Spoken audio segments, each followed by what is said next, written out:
Mon père a oublié mon fils sur la liste du parc d'attractions 2 heures plus tard. La discussion de groupe familial a vu où nous étions vraiment. Mon père a oublié le pass de mon fils, pour le parc d'attractions. L'employé a dit, il n'est pas sur la liste. Mes parents ont détourné le regard. Mon frère a souri, d'un air suffisant. Nous ne payons que pour les enfants qui comptent. J'ai pris la main de mon garçon, et je suis parti. 2 heures plus tard, la discussion de famille a vu mon fils sourire de toutes ses dents. Dans un endroit bien meilleur. Et puis, les appels ont commencé.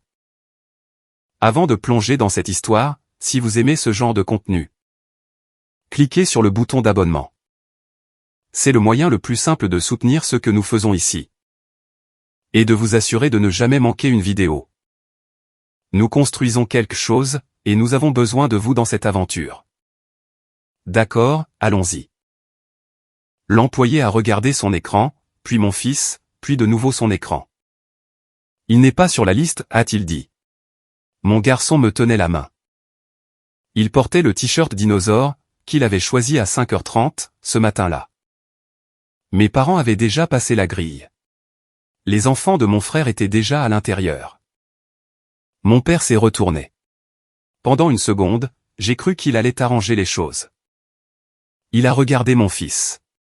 Puis, il a détourné le regard. Mon frère s'est penché, et a dit, nous ne payons que pour les enfants qui comptent. J'ai pris la main de mon fils, et nous sommes retournés à la voiture. 2 heures plus tard, la discussion de groupe familial a vu une photo, qui a tout changé. Laissez-moi reprendre depuis le début de la matinée. Je m'appelle James. Mon fils s'appelle Oliver. Il a 7 ans. Sa mère, Claire, travaillait ce samedi-là. Elle est infirmière. Travailler le week-end, ça arrive. Donc, c'était juste moi et Oliver, pour ce grand jour. Cette excursion au parc d'attractions, que mon père promettait depuis 3 semaines. Oliver s'est réveillé à 5h30. Je l'ai entendu dans sa chambre, ouvrir et fermer les tiroirs de sa commode. Quand je suis entré, il était déjà habillé. Le t-shirt bleu, avec le dinosaure vert sur le devant. Il l'appelle son t-shirt d'aventure. Il l'a porté pour son premier jour d'école. Il l'a porté au zoo au printemps dernier, et il l'avait choisi pour aujourd'hui. Parce qu'aujourd'hui était le plus grand jour sur son calendrier. Il avait un calendrier, un vrai, scotché au mur à côté de son lit. Il y a 3 semaines, mon père a regardé Oliver, lors d'un repas de famille, devant tout le monde. Et a dit, papy emmène tout le monde au parc. Tous les petits-enfants. C'est moi qui régale. Oliver a commencé à compter, dès ce soir-là. Un marqueur rouge. Un X par jour. Un visage souriant, dessiné sur le dernier jour. Ce jour, c'était aujourd'hui. Papa, regarde. Il m'a montré le calendrier. 21X. Le visage souriant. C'est le grand jour. Je vois ça, mon grand. Tu crois que papy me laissera m'asseoir au premier rang, dans l'attraction rapide? Je crois que papy te laissera faire, tout ce que tu voudras. Il a souri de toutes ses dents.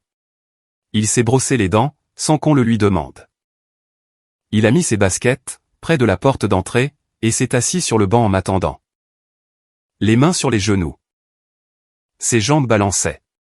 Il n'arrivait pas à les tenir en place. J'ai emballé des briques de jus de fruits, et des barres de céréales, dans une petite glacière.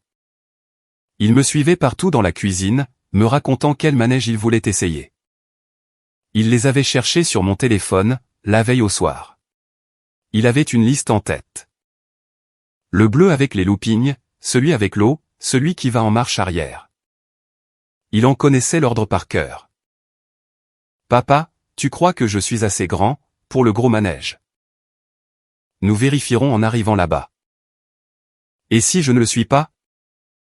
Alors, on en trouvera un qui est encore mieux. Il a souri à nouveau. Le grand sourire d'un enfant, qui a totalement confiance en cette journée. J'ai envoyé un texto à Claire, avant de partir. On y va. Oliver vibre d'excitation. Elle m'a répondu avec un emoji cœur, et a ajouté, prends des photos. Nous avons roulé pendant 40 minutes. Oliver a parlé tout le long du trajet, des manèges, des cousins avec qui il s'assierait. Pour savoir si papy achèterait de la barbe à papa. Il essayait de deviner combien de manèges il pourrait faire avant le déjeuner. Il avait fait le calcul. 6 a-t-il dit. 7, si les files d'attente sont courtes. Il avait son sac à dos sur les genoux. À l'intérieur, le calendrier. Il l'avait apporté, parce qu'il voulait montrer à son grand-père les X rouges. Il voulait que papy voie combien de jours il avait attendu. Tu crois que papy sera fier de mon calendrier? Je suis sûr qu'il va l'adorer. Je le pensais vraiment, quand je l'ai dit. Nous sommes arrivés au parc à 9h15. Le parking commençait déjà à se remplir. Des familles partout. Des enfants dans des poussettes. Des groupes d'adolescents.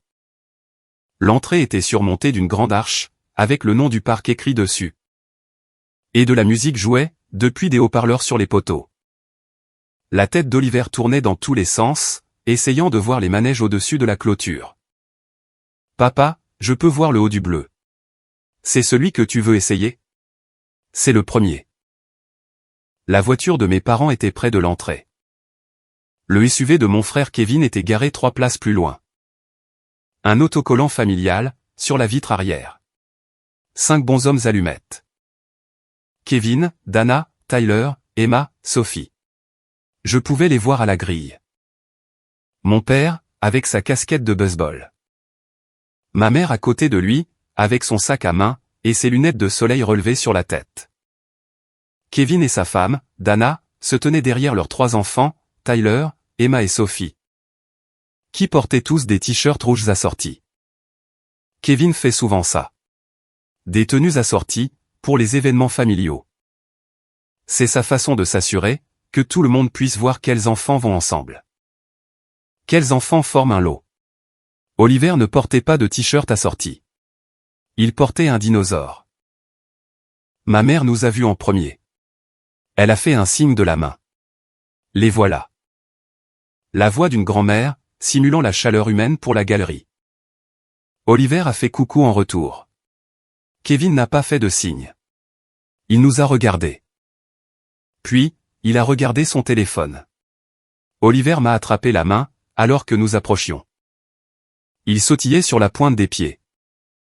Tyler, l'aîné de Kevin, a regardé Oliver et a dit « Mon père dit que ce parc a le manège le plus rapide de l'État. » Oliver a répondu « Je vais monter dessus. » Tyler a dit « Tu es sûrement trop petit. » Oliver m'a regardé. J'ai posé ma main sur son épaule. On vérifiera une fois à l'intérieur, mon grand. La file d'attente a avancé. Nous sommes arrivés à la grille. L'employé derrière le guichet, un jeune gars avec un badge, a vérifié la réservation sur son écran. Mon père avait réservé les passes en ligne. Une réservation de groupe, à son nom. L'employé a regardé son écran. Il a compté les enfants dans la file. Puis, il a regardé Oliver. Je suis désolé. Monsieur. Je n'ai que 4 enfants inscrits sur cette réservation. 3 sous le nom de Kevin Mitchell. Et l'un d'eux semble être un doublon. Votre fils n'est pas sur la liste. Oliver a levé les yeux vers moi. Il ne comprenait pas encore. Il regardait le badge de l'employé, en essayant de le lire. Je me suis tourné vers mon père. Il se tenait à 3 mètres de là, juste après le tourniquet. Il avait déjà scanné son passe. Il était à l'intérieur. Papa, le nom d'Oliver n'est pas sur le passe. La main de mon père est allée dans sa poche. Il a sorti son téléphone. Il l'a regardé. Non pas l'employé, non pas son petit-fils, mais son téléphone. J'ai dû en oublier un. Le site web était confus. Je pensais avoir mis tout le monde. Il l'a dit sans faire un pas vers le guichet.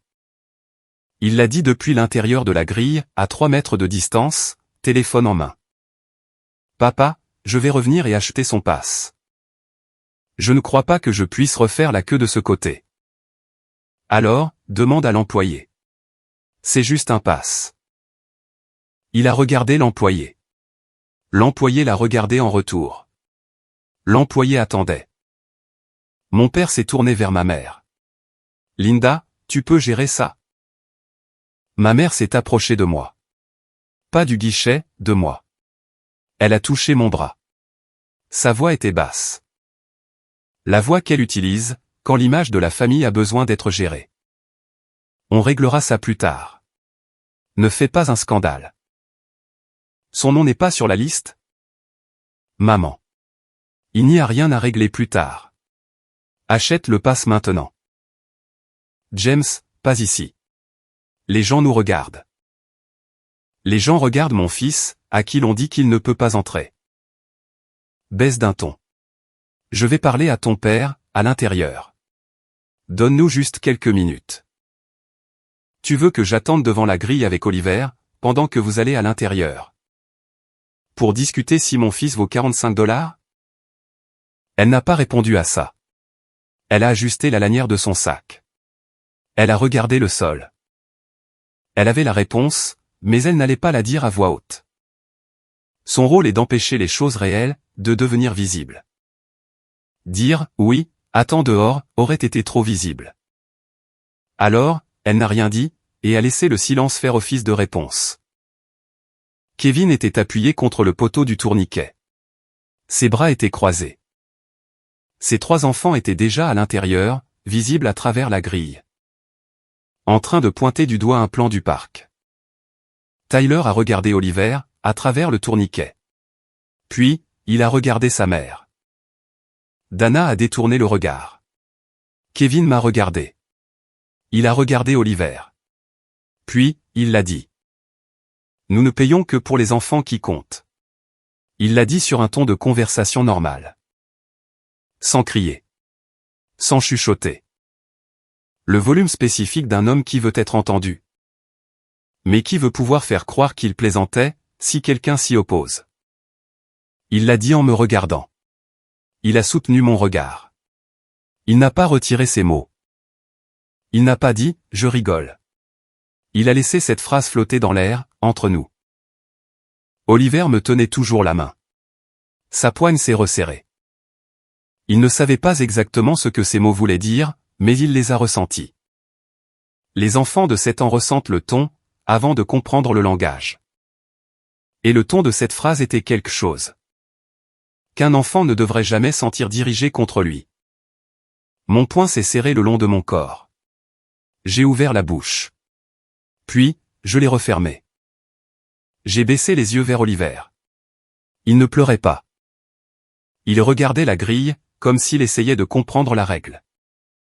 Comme s'il y avait un système qu'il n'avait pas encore appris, et que, s'il regardait assez attentivement, il pourrait trouver sa place.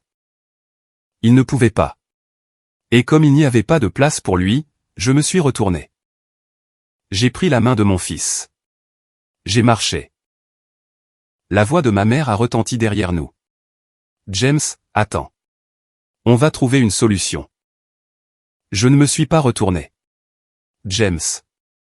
J'ai continué à marcher. Oliver marchait à côté de moi. Ses baskets frottaient contre le bitume. Le t-shirt dinosaure. Le sac à dos avec le calendrier à l'intérieur. Les briques de jus et les barres de céréales, que j'avais emballées ce matin-là. Pour une journée qui était censée être partagée avec son grand-père. La marche de la grille à la voiture faisait environ 200 mètres. Je comptais mes pas sans le vouloir. Quelque chose sur quoi me concentrer, en dehors du bruit des baskets de mon fils. Et du silence entre nous. D'autres familles marchaient vers l'entrée. Des enfants tenaient des ballons, des parents portaient des sacs. Un samedi matin normal pour tout le monde, sauf pour l'homme qui ramenait son fils. Dans la mauvaise direction. À mi-chemin de la voiture, Oliver a dit « Papa. On peut attendre. Peut-être que papy peut réparer ça. » J'ai continué à marcher. Je n'ai pas répondu pendant quelques pas. On ne va pas attendre, mon grand. On va aller quelque part de mieux. Mieux qu'ici? Mieux que n'importe quel endroit où il nous emmènerait. Il est resté silencieux un moment. Puis, il a dit, est-ce que Tyler, Emma et Sophie viennent, eux aussi? Non, juste nous. Oh. Ce gros portait tout en lui. Ce n'était pas triste. Ce n'était pas joyeux. C'était le son d'un enfant traitant des informations qu'il n'aurait pas dû avoir à traiter. À 7 ans. Nous sommes arrivés à la voiture. J'ai ouvert sa portière. Il est monté. Il a attaché sa ceinture de sécurité. Il a pris la fermeture éclair de son sac à dos, et l'a ouverte, puis fermée. Puis ouverte encore. La fermeture était déjà fermée. Il faisait ça, pour avoir quelque chose à faire avec ses mains. Papa, est-ce que papy m'a oublié? Je l'ai regardé dans le rétroviseur. La question n'était pas pleine de colère. Elle était pratique. Un enfant de 7 ans qui vérifie les faits. Mes mains étaient sur le volant. Mes jointures étaient blanches. J'ai fermé les yeux pendant 3 secondes. Ma mâchoire était crispée. Quelque chose m'a brûlé derrière les yeux. J'ai cligné des yeux, pour chasser les larmes. Quand j'ai rouvert les yeux, la réponse était prête. Non, mon grand. Papy n'a pas oublié, mais nous n'avons pas besoin d'attendre. Que quelqu'un se souvienne de nous. J'ai démarré le moteur. Je n'ai pas appelé mes parents. Je n'ai pas envoyé de texto à mon frère. J'ai passé la marche arrière, et j'ai conduit dans la direction opposée. À tout ce que j'étais censé accepter sans rien dire. Laissez-moi vous parler de ce schéma. Car cet incident à la grille, ce n'était pas la première fois. Ce n'était pas nouveau. La photo sur la cheminée de mes parents ne montrait toujours pas Oliver. À Thanksgiving dernier, ma mère a placé les petits-enfants pour une photo. Oliver a été placé tout à fait sur le bord droit. Quand la photo a été imprimée et encadrée, il a été coupé au montage. Le cadre n'accepte qu'une certaine largeur. Ma mère a choisi le recadrage. Mon fils était la partie qu'elle a coupée. L'incident de la grille n'était pas une mauvaise journée. C'était la politique familiale, rendue visible. J'ai conduit 30 minutes, dans la direction opposée. Je savais où j'allais. Il y a un parc, à 45 minutes vers le nord, où Claire et moi avions déjà emmené Oliver une fois. Des manèges plus grands, plus récents, de meilleure qualité, mais plus chers. Ce qui explique pourquoi nous n'y allons pas souvent. Oliver a regardé par la fenêtre, pendant les 15 premières minutes, tenant son sac à dos. Sans parler. Puis, papa, où est-ce qu'on va? Tu verras. Est-ce que c'est loin? Pas trop loin. Est-ce que c'est mieux que l'autre? Beaucoup mieux. Il a regardé par la fenêtre, pendant quelques minutes de plus. Puis, il a dit, d'accord. Juste d'accord. Pas encore excité, mais partant. C'était la confiance d'un enfant qui a été blessé, mais qui croit toujours son père. Quand son père lui dit que tout va bien se passer. Nous sommes entrés dans le parking à 10h45. Oliver a vu l'entrée. La grille plus imposante. Les manèges plus hauts, visibles derrière la clôture. Ses sourcils se sont levés. Celui-ci. Celui-ci. Il a détaché sa ceinture, avant même que je coupe le moteur. J'ai acheté à Oliver un pass pour la journée complète. Un bracelet coupe-fil pour qu'il n'ait pas à attendre dans de longues files, et une formule repas. Je n'ai pas regardé le total à 2 fois. Les yeux d'Oliver se sont écarquillés, quand on lui a mis le bracelet. Il l'a regardé comme s'il était fait en or. Il a levé son poignet, et l'a tourné à la lumière. C'est juste pour moi. Juste pour toi, mon grand. Personne d'autre? Personne d'autre. C'est ta journée. Il m'a regardé. Quelque chose a changé sur son visage. Le sérieux prudent, qu'il avait dans la voiture, a commencé à s'adoucir. Pas tout d'un coup, mais par morceaux, comme de la glace qui craque sur les bords. Le premier manège était des montagnes russes pour Junior. Pas les plus grandes du parc, mais assez grandes pour un enfant de 7 ans. Qui n'était jamais monté sur des montagnes russes auparavant. Je me suis tenu à la porte de sortie, et je l'ai regardé grimper dans le wagon. Il agrippait la barre des 2 mains. Son t-shirt dinosaure était éclatant, contre le siège gris. Le wagon a grimpé la première colline lentement. Je pouvais voir son visage. Nerveux. Excité. Le wagon a basculé au sommet. Il a crié. Pas de peur. De joie. Le cri spécifique d'un enfant, qui vit quelque chose pour la première fois. Et qui découvre qu'il adore ça. Il est descendu du manège, avec les bras en l'air. Ses cheveux étaient en bataille. Son visage était rouge. Il riait. Papa. Papa, on peut y retourner. Nous y sommes retournés. 3 fois. À chaque fois, il levait les bras plus haut. À chaque fois, le cri était plus fort. Et à la 3e fois, il disait au gamin à côté de lui. C'est ma 3e fois. Ça ne fait même pas peur. Il a essayé 4 autres manèges après ça. Celui avec de l'eau a trempé ses chaussures et son short, et il a tellement ri qu'il a dû s'asseoir sur un banc pour reprendre son souffle. Celui qui tourne lui a donné le vertige, et il a foncé dans une poubelle, en riant de plus belle. Une famille à côté de nous le regardait, et la mère m'a souri. Il s'amuse comme un petit fou, a-t-elle dit. J'ai hoché la tête. Elle ne savait pas ce qui avait précédé tout ça. Elle voyait juste un garçon, passant une bonne journée avec son père. Entre 2 manèges, en marchant vers l'aire de restauration. Oliver a dit quelque chose qui m'a arrêté. Je pensais que, peut-être, je ne devais pas venir aujourd'hui. J'ai arrêté de marcher. Je l'ai regardé. Il fixait son bracelet. Pourquoi penserais-tu ça? Je ne sais pas.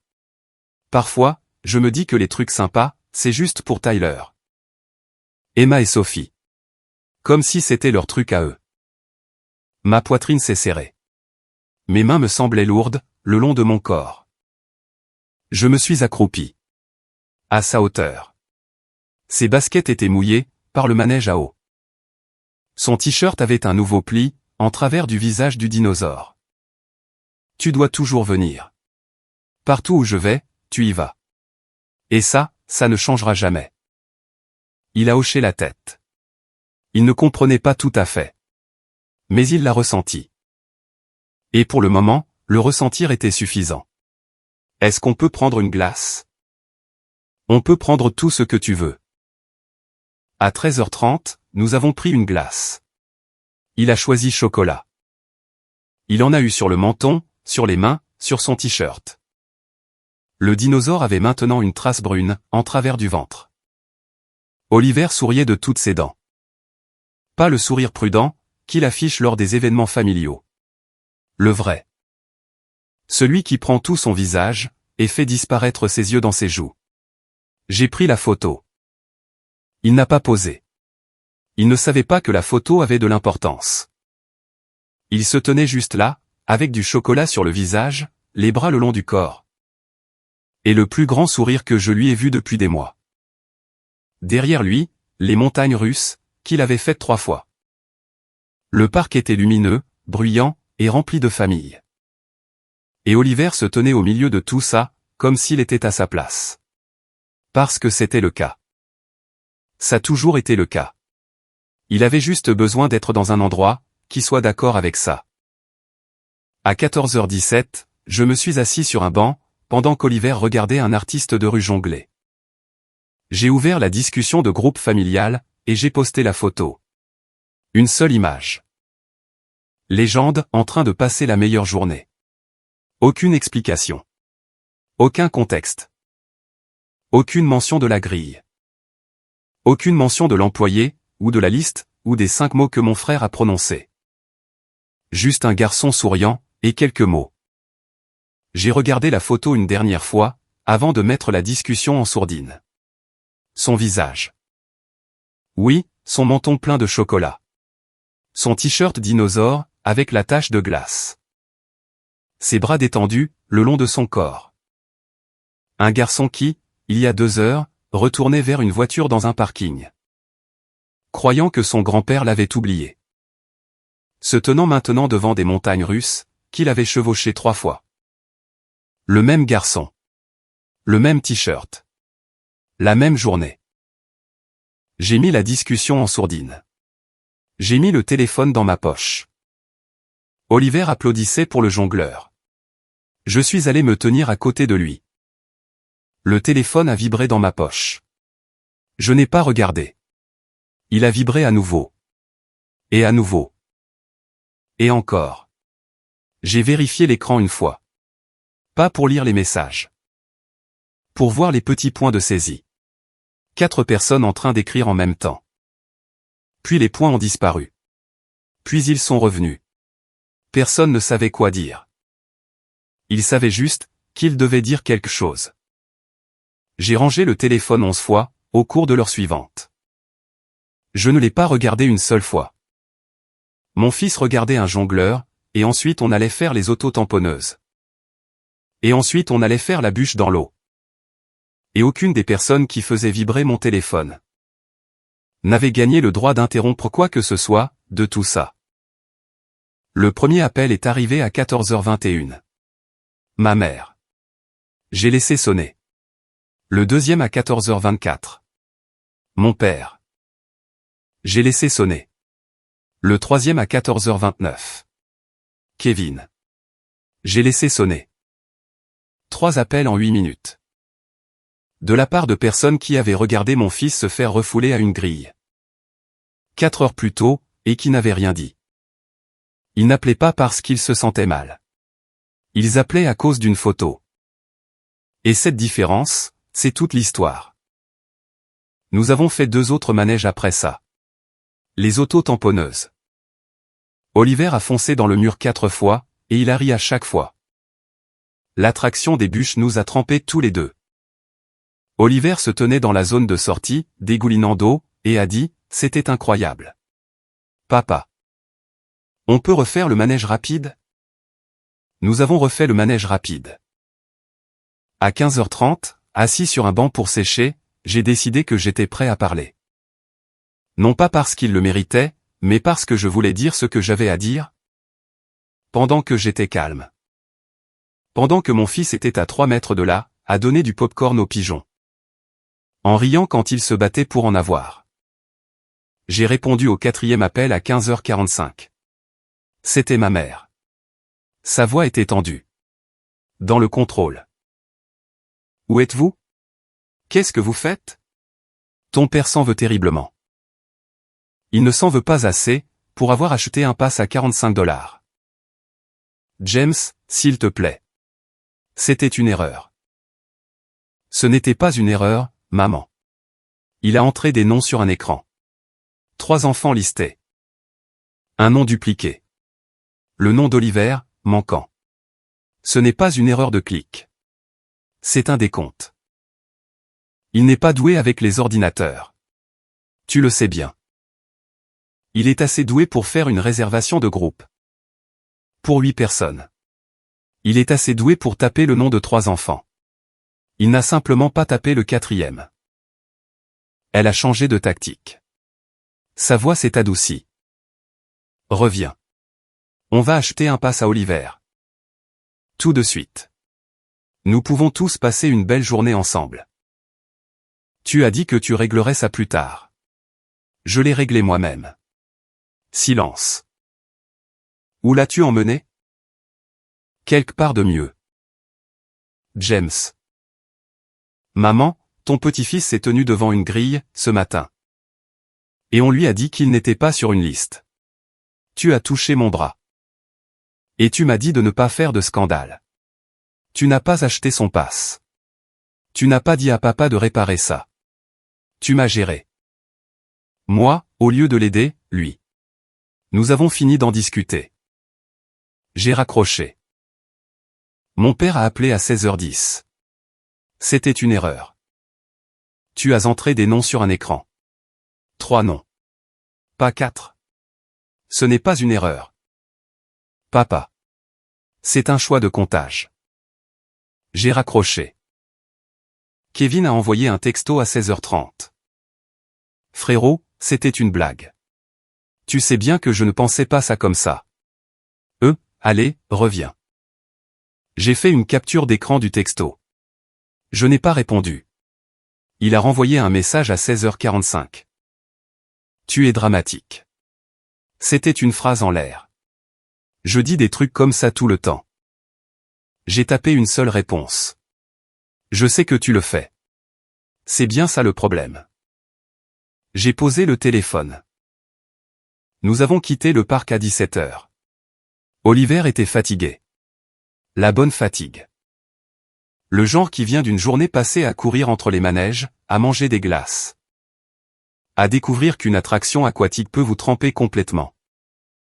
Et que foncer dans une poubelle est la chose la plus drôle qui soit jamais arrivée à quiconque. En sortant, nous sommes passés devant la boutique de souvenirs. Oliver a ralenti. Il a regardé la vitrine. Des peluches. Des t-shirts. Des porte-clés. Ses yeux se sont posés sur un petit dinosaure en peluche vert, sur la deuxième étagère. Papa, regarde. Il ressemble à mon t-shirt. C'était vrai. Même couleur, même expression un peu bête, même petit bras. Tu le veux? Il m'a regardé, puis a regardé le dinosaure, puis m'a regardé de nouveau. C'est d'accord? Mon grand, aujourd'hui, tout est d'accord.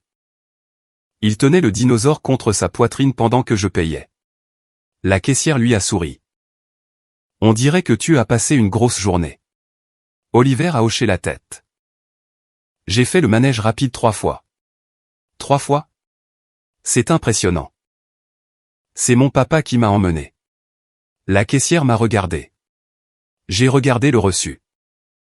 12 $ pour un dinosaure en peluche. Les 12 meilleurs dollars que j'ai jamais dépensés. Nous avons marché jusqu'à la voiture. Oliver tenait le dinosaure dans une main, et ma main dans l'autre. Ses baskets étaient encore humides, à cause de l'attraction aquatique. Son t-shirt avait des taches de glace et d'eau, et un nouveau pli en travers du visage du dinosaure. À l'endroit où le harnais de sécurité des montagnes russes l'avait compressé. Il a levé les yeux vers moi. Papa? Oui. C'était vraiment super amusant aujourd'hui. Je suis content. La glace, c'était la meilleure partie. Mieux que les montagnes russes. Il y a réfléchi. Sérieusement. La façon dont les enfants de 7 ans réfléchissent aux questions importantes. Les montagnes russes, c'était la meilleure partie, mais la glace. C'était la deuxième meilleure partie. Et c'était quoi la troisième? La fois où je suis rentré dans la poubelle. J'ai ri. Il a ri. Nous avons marché vers la voiture, en riant d'une histoire de poubelle. Et pendant quelques secondes, la grille, la liste, et les 5 mots que mon frère avait dit étaient quelque part d'autre. Pas disparu. Juste ailleurs. Il est monté dans la voiture. Il a attaché sa ceinture de sécurité, avec le dinosaure en peluche sur les genoux. Il le tenait contre sa poitrine, comme on tient quelque chose qu'on vient de recevoir. Et qu'on n'est pas encore prêt à lâcher. Sur le chemin du retour, il est resté silencieux, pendant les 10 premières minutes. Pas le mauvais silence du matin. Le silence plein. Le silence d'un enfant qui a utilisé toute son énergie dans la joie. Et à qui il ne reste rien d'autre que le sommeil. Il luttait contre ça. Ses yeux se fermaient, puis s'ouvraient, et se fermaient à nouveau. Il regardait par la fenêtre les arbres défiler. La lumière du soir était chaleureuse, à travers la vitre. Sa tête a commencé à pencher. Papa? Oui, mon grand.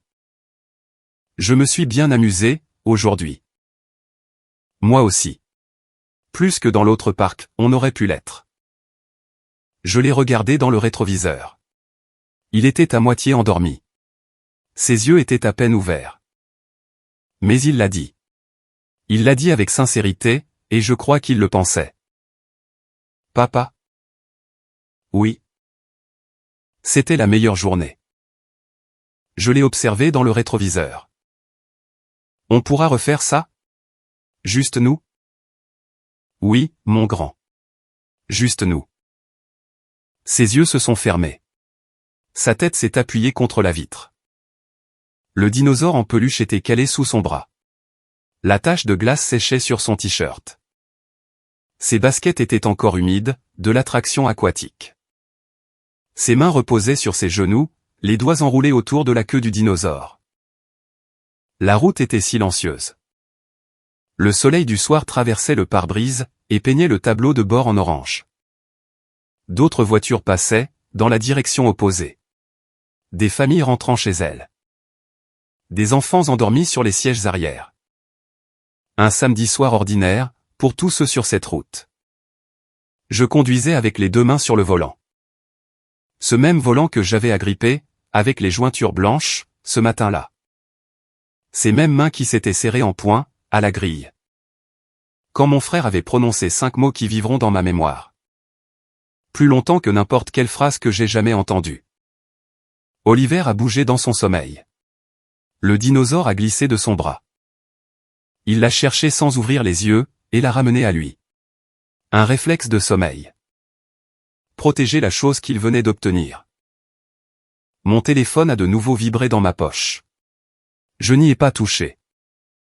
Mon fils dormait à l'arrière de ma voiture, avec un sourire qui s'effaçait doucement de son visage.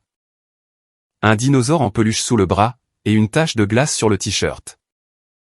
Qu'il avait choisi à 5h30 ce matin-là, pour une journée qui devait être le cadeau de son grand-père. Et qui était finalement devenu celui de son père. Le trajet a duré 40 minutes. Les mêmes 40 minutes que le matin. Mais le trajet du matin était plein de la voix d'un garçon. Et le trajet du soir était plein du silence d'un garçon, et tous deux, de différentes manières. Était le son de mon fils me faisant confiance. Je suis arrivé à la maison à 18h. J'ai porté Oliver à l'intérieur. Il s'est réveillé juste assez pour se brosser les dents, et se mettre en pyjama. Il dormait de nouveau à 18h30, avec le dinosaure en peluche à côté de son oreiller. Je suis resté dans l'embrasure de la porte de sa chambre, pendant 1 minute. Le sac à dos était par terre. Les baskets mouillées étaient près du lit. Le t-shirt dinosaure était en boule sur la moquette. Un t-shirt qui avait traversé les pires et les meilleurs moments, de la même journée. Claire est rentrée à 19h. J'ai entendu ses clés dans la porte. Elle est entrée dans la cuisine, et m'a vu debout au comptoir, avec une tasse de café. Et un téléphone rempli de notifications. Comment c'était, le parc? Lequel vous avez fait? Elle a posé son sac. Qu'est-ce qui s'est passé? Je lui ai raconté. Version courte. La grille, la liste, la phrase de Kevin, l'autre parc, la photo. Claire s'est tenue au comptoir, avec sa veste encore sur elle. Sa mâchoire s'est crispée. Il a dit ça? Devant Oliver? Devant tout le monde. Elle a fermé les yeux, puis les a ouverts. Montre-moi l'email. Quel email? La confirmation des passes. Tu l'as déjà trouvé, je sais. J'ai ouvert la capture d'écran. Elle l'a lu. Tyler Mitchell, Emma Mitchell, Sophie Mitchell. Tyler Mitchell. Pas d'Oliver. Le nom de Tyler y est 2 fois. Ouais. Elle a posé le téléphone, face contre table. Nous n'y retournerons pas. Je sais. Pour rien au monde. Ni à Noël. Ni aux anniversaires. Nous avons fini avec eux. Je sais, Claire. Elle s'est versé une tasse de café. Nous sommes restés dans la cuisine, sans parler. Le Noël dernier m'est revenu en mémoire. La pile de cadeaux sous le sapin. 4 cadeaux emballés, pour les enfants de Kevin. Un petit sac cadeau, pour Oliver. Une carte cadeau de $10. Claire m'avait serré la main ce soir-là, et m'avait chuchoté, il faudra qu'on parle de ça. Nous ne l'avons jamais fait. Je m'étais dit que c'était un incident isolé. Ce ne l'était pas. J'ai ouvert le sac à dos. Le calendrier était à l'intérieur. Les X rouges. Le visage souriant sur la date d'aujourd'hui. Claire l'a regardé. Elle a marché jusqu'à la chambre d'Oliver. Elle y est restée pendant quelques minutes. Quand elle est revenue, ses yeux étaient rouges. N'envoie pas cette capture d'écran ce soir. Demain. Maintenant. Nous devons réfléchir à la suite. Ce soir? Laissons cette journée rester une belle journée. Il l'a mérité. J'ai posé le calendrier sur le comptoir. Je l'ai laissé là. Lundi matin. J'ai déposé Oliver à l'école. Il est sorti de la voiture, avec son sac à dos. Le t-shirt dinosaure était au lavage, mais la tache de glace n'était pas complètement partie. Claire avait essayé. Elle a dit que le chocolat s'était incrusté dans le tissu.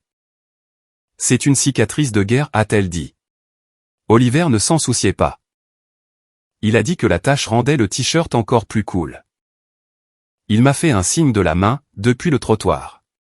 Salut, papa. Il a couru à l'intérieur.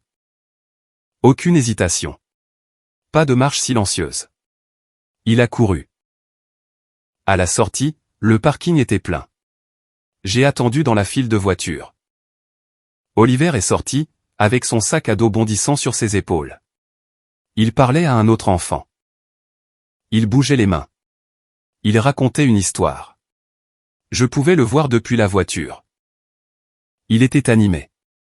Quoi qu'il dise, l'autre enfant l'écoutait avec grande attention. Il est monté. Papa, j'ai parlé du parc à tout le monde. Ah oui? Pendant l'exposé. Je leur ai parlé des montagnes russes, de la glace. Et du manège aquatique. Marcus a dit qu'il aimerait bien y aller. J'ai dit que peut-être il pourrait venir. La prochaine fois. Qu'est-ce que ton professeur a dit? Elle a dit que ça avait l'air d'être une journée incroyable. Sa maîtresse s'est approchée de la vitre de la voiture, alors que je démarrais. Elle s'est penchée. Elle souriait. Monsieur Mitchell, avez-vous une seconde? J'ai mis la voiture sur position parking. Oliver a été merveilleux aujourd'hui. Pendant l'exposé, il s'est levé devant toute la classe. Et a raconté qu'il était allé dans un parc d'attractions avec son papa. Il a dit que c'était le plus beau jour de sa vie. Il a dit que son papa l'avait emmené faire ses premières montagnes russes. Qu'il y était allé 3 fois, qu'il avait mangé une glace au chocolat. Et qu'il était rentré dans une poubelle. Elle a ri. Toute la classe et moi-même. Nous rions. Il a captivé l'attention de tout le monde. Il était tellement confiant. Tellement heureux. Elle a fait une pause. Je ne vois pas toujours ce côté d'Oliver. Il peut être discret en classe. Réservé. Mais aujourd'hui, c'était un autre enfant. Quoi que vous ayez fait ce week-end. Ça a vraiment compté pour lui. Merci de m'avoir dit ça. Je vous en prie. Elle est repartie vers l'école. Je suis resté assis dans la voiture, pendant un instant. Oliver était à l'arrière, en train de commencer une barre de céréales sortie de son sac à dos. Papa, on peut retourner au parc ce week-end? On verra. Je veux refaire le manège rapide. Et cette fois, je veux essayer celui qui va la tête en bas. Tu crois que tu es prêt, pour celui qui va la tête en bas? Je l'ai fait 3 fois, le manège rapide. Je suis prêt pour n'importe quoi. J'ai souri. J'ai mis la voiture en marche. Je n'ai pas expliqué à la maîtresse ce qui s'était passé avant les montagnes russes. Elle n'avait pas besoin de le savoir. Oliver a raconté l'histoire qu'il voulait raconter. Un garçon et son père, dans un parc d'attractions. Pas de grille, pas de liste, pas de mots durs de la part de son oncle. Juste des montagnes russes, de la glace, et une journée qui n'était rien que pour lui. C'était suffisant. Ça a toujours été suffisant. Il avait juste besoin de quelqu'un, pour lui offrir ça. Ce soir-là, j'ai conduit vers la maison, avec Oliver sur la banquette arrière. Il me racontait le reste de sa journée. Que Marcus avait dessiné des montagnes russes, pendant le cours d'art plastique. Qu'il avait dit à la dame de la cantine qu'il était allé dans un parc d'attractions. Et qu'elle lui avait dit qu'elle était jalouse. J'ai jeté un coup d'œil dans le rétroviseur. Le même rétroviseur dans lequel j'avais regardé, le samedi matin. Quand il avait demandé si papy l'avait oublié. Mais son visage était différent. Pas un garçon essayant de comprendre quelle était sa place. Un garçon qui avait une histoire à raconter. Un garçon qui s'était tenu devant sa classe, et avait dit « Mon papa m'a emmené ». Pas papy, pas la famille. Mon papa. J'ai continué à conduire. Oliver a continué à parler. La soirée était douce. La route était familière. Mon fils, en sécurité, heureux, me racontant sa journée. Je n'avais besoin de personne d'autre pour l'emmener. Merci d'être resté jusqu'à la fin. Si cette histoire vous a touché, abonnez-vous. On se voit dans la prochaine vidéo.